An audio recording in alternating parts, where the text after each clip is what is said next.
فرمایا ذی الحجہ کے جو پہلے 10 دن ہیں، پہلے 10 راتیں ہیں، حضرت جابر رضی اللہ عنہ فرماتے ہیں، فرمایا نبی کریم صلی اللہ علیہ وسلم فرمایا افضل ایام الدنیا، دنیا کے کائنات کے جتنے بھی دن ہیں ان سب سے افضل ترین دن ذی الحجہ کے 10 دن ہیں۔ یہ فرمایا نبی کریم صلی اللہ علیہ وسلم فرمایا کہ پورا سال جتنے دنوں کے اندر جتنے نیک اعمال کیے جاتے ہیں، اللہ رب العزت کو کوئی بھی نیک عمل اتنا پسندیدہ نہیں ہے جتنا 10 ذی الحجہ 10 دنوں کے اندر کیا جانے والا عمل، نیک عمل اللہ کو پسندیدہ اور محبوب ہے۔ صحابہ کرام نے عرض کی یا رسول اللہ جہاد سے بھی زیادہ محبوب ہے؟ نبی کریم صلی اللہ علیہ وسلم فرمایا ہاں جہاد سے بھی ذی الحجہ کے 10 دنوں کا عمل زیادہ محبوب ہے۔ ہاں وہ شخص جو راہ جہاد کے اندر گیا شہید ہو گیا اس کے برابر کوئی نہیں ہو سکتا، اس کا مرتبہ بہت زیادہ ہے۔ تو فرمایا نبی کریم صلی اللہ علیہ وسلم فرمایا جو شخص ان 10 دنوں کے اندر کسی ایک دن کا روزہ رکھتے ہیں، 10 دن درجہ تو اس دن تو روزہ نہیں رکھنا، وہ تو ممانعت اللہ کی مہمانی کا دن ہے،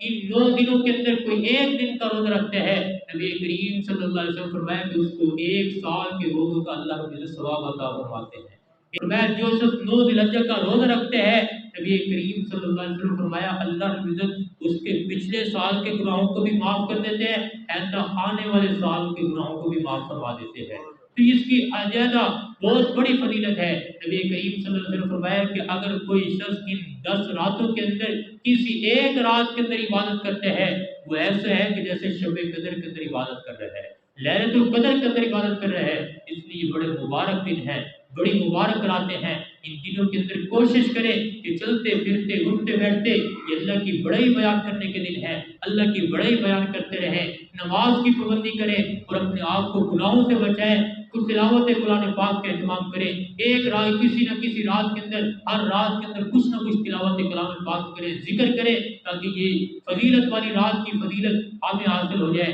ان 9 دنوں کے اندر کسی نہ کسی دن روزہ بھی ضرور رکھیں، کوشش کریں کہ 9 دن پورے روزے رکھیں، اگر 2 دن نہیں رکھ سکتے تو کسی ایک دن روزہ ضرور رکھیں تاکہ یہ فضیلت ہمیں حاصل ہو جائے۔